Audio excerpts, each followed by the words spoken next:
ለአላህ ብላችሁ ባለቤቴን አድርጉኝ። ደርሰንልሻል እናተርፈዋለን። ሁሉ ከ8 ዓመት በፊት ሙዲን የተባለ ጎበዝ ነጋዴ ልጅ ነበር። ሚስቱንና 3 ልጆቹን ይመራ ነበር። በድንገት ከእግሩ ጣት የጀመረው ህመም ከአንገቱ በታች ሙሉ ፓራላይዝ ሽባ አደረገው። ጣቴ ላይ ነበር የነበረችው ጉዳዩ ወደ ግራ እግሬ ምናምን ነበር። ከዛ በኋላ ፓራላይዝ አድርጎኝ ነበር። ለብዙ ዓመታት በአልጋ ተወስኖ ኖረ።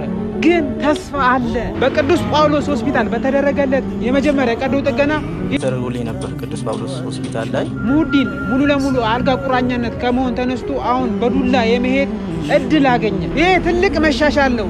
አሁን ግን ሙሉ ለሙሉ ፈጽሞ ለመዳንና ቤተሰቦቹን ለመርዳት አንድ ነገር ብቻ ያስፈልጋል። ፊዚዮቴራፒክ ነበር ያዘዙልኝ።